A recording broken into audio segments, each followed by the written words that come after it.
Being scared of judgment is a normal process, except you wouldn't have clicked on this video if it were normal, and if it weren't actively harming you and making your life way worse than it needed to be. I'll give you this. A person has a high stakes public speaking event. Their job, their career, a promotion, something important to them, and they're doing an event, like they're speaking in front of 500 people and it's important to them. It's high stakes. They would feel, scared of judgment.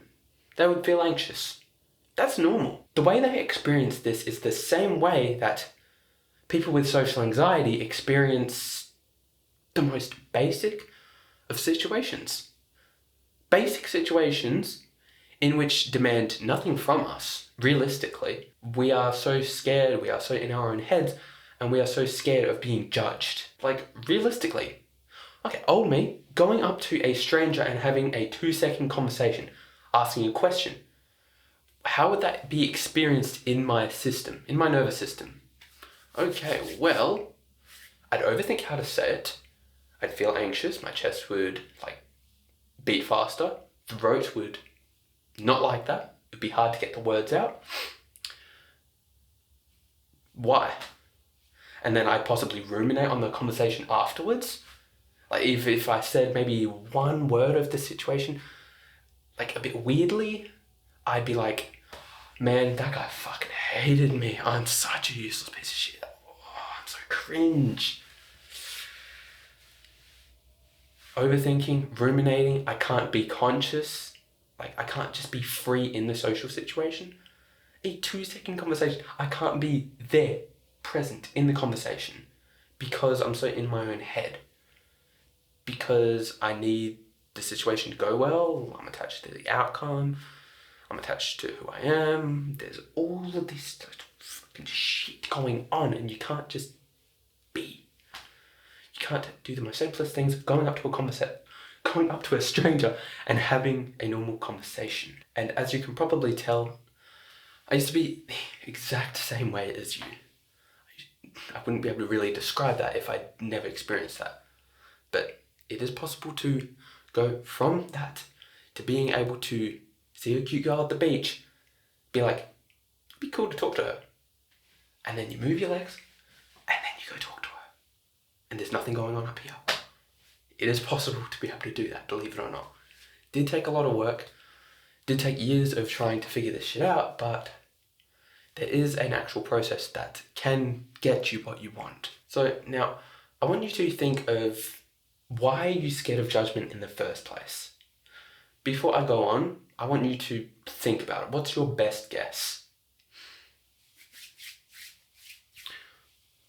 Well, a common reason, and a damn good reason, is an evolutionary lens to which to view social anxiety and fear of judgment. If we were back in our tribe thousands of years ago and we are rejected by our tribe, what happens?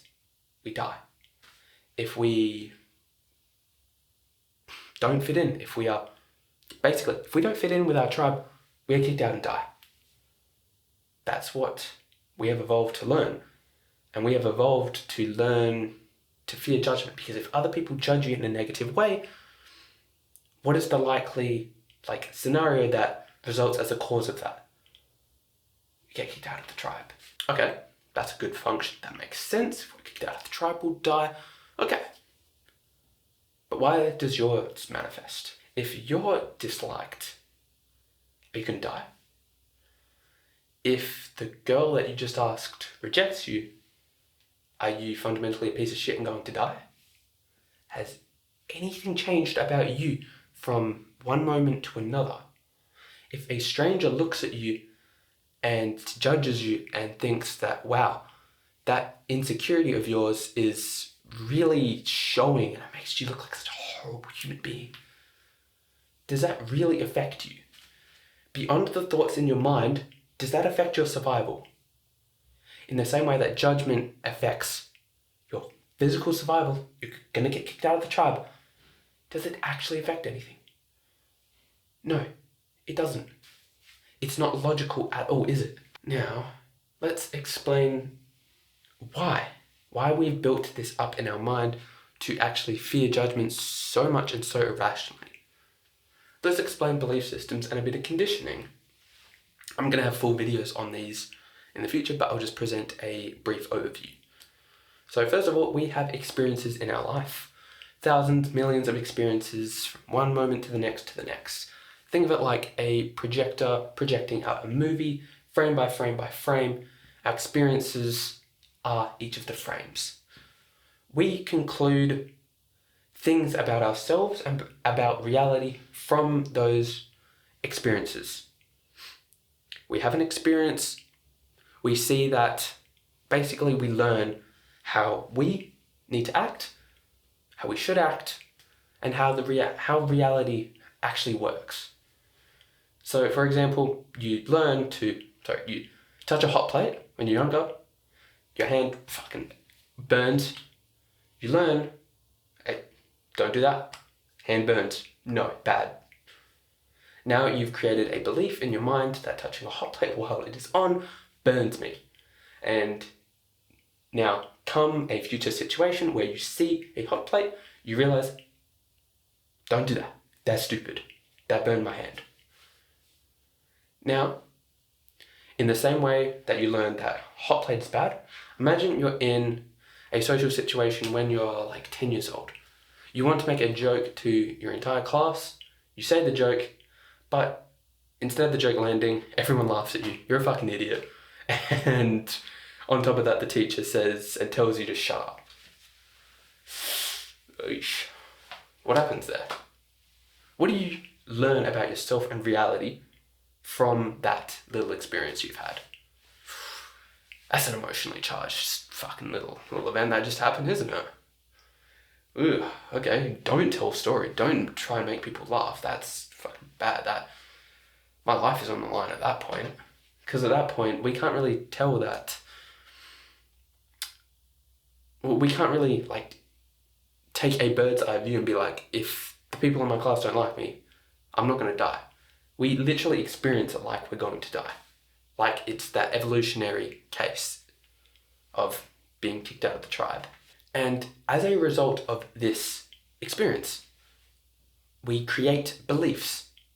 Beliefs are basically perceived statements of truth and like learned predictions about how reality actually works and how we, like ourselves, should act. We learn to not say certain things in situations, not to act in certain situations because we'll get an outcome that we don't like. And this, hundreds of millions of times, is how we learn to be, that's basically our personality and what we are. We are essentially hundreds of thousands of beliefs that are like experienced as perceived statements of truth. An example for you would be being anxious is bad. And if I'm anxious, I'm bad. That is a very common belief with people that have social anxiety. Or if other people judge me, that means something about me. It means that I'm unlikable.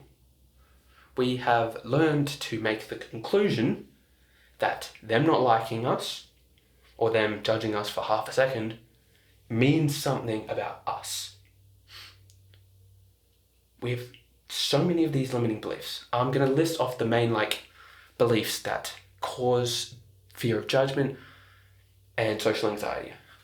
So, first of all, the main one is the value structure. In the social hierarchy, there is a value structure, and I am inherently just low down on this value. Me, who I am, is low value. Most people with social anxiety have this and then are afraid to assert themselves because they are seen as low value, therefore they don't have the right to assert themselves. I can't be anxious, I can't be weird, I can't appear dumb, I can't appear unintelligent, I can't appear cringe. Anything that makes me appear like I'm going to be rejected or disliked, anything I've deemed as bad, don't do it. No, bad. That's not me. Can't do it. Horrible. And having these rules that you can't act a certain way you would think helps you. Like, if you have the rule in your mind that you can't appear anxious, you'd think, okay, if appearing anxious makes me bad with people, I can't appear that way. What does that actually do? What does that rule actually do? You go into let me tell you exactly what it does. You go into a social situation with the rule in your back of your mind, in your subconscious, I can't appear weird. You go talk to someone, and then you have that little rule. It's just like 5% of your awareness is on that rule. You can't appear weird. So you're not fully in the conversation. Part of you is trying to monitor yourself. A tendency of people that are scared of judgment and social anxiety is a high degree of self-monitoring. You can't just fully be, because you have to monitor the fact that I'm not anxious. I can't appear anxious. Am I appearing anxious right now? Am I being judged? I can't. That's why you feel that inability to be free. Because imagine you're disliked by a bunch of people. And in your mind, you've created the rule. I want you to keep this in mind. This is relative, arbitrary, and completely socially constructed. There is no objective grounding in any of these beliefs. There is no factual, in the same way that I can grab this water bottle, see, every time, gravity is going to drop. That is objective truth, and that is going to happen every single time. Can you find low value? Can you find someone who is low value all of the time, every single moment of every single day? Maybe there's a behavior where sometimes I'm low value, sometimes I'm high value. What am I then? Am I low value? Am I high value? Most of the time we will see the evidence that we're low value and disregard the evidence that we're high value. Keep in mind, all of this is purely conceptual, and the term value doesn't exist. It exists only in the mind. I say this because the deepest work that you can do to remove social anxiety and fear of judgment is to go into the subconscious and see this all as what it actually is. It's purely conceptual, it doesn't exist, and they're purely beliefs. It may feel real, but once you take time to delve into the subconscious, experience these beliefs what you think they are, you're going to look at them and be like, that's really cool. I'm really glad that I believe that. And then you get frustrated, and then they sort of change, and then you go into social situations and you don't have that rule anymore, and then you experience a better social situation, and then you realize, hold on, those beliefs were shit, I don't need them. I'm actually decent at socializing. And then you go into another social situation in the future and you're like, oh, remember last time I did that? Remember what I was saying about learned predictions?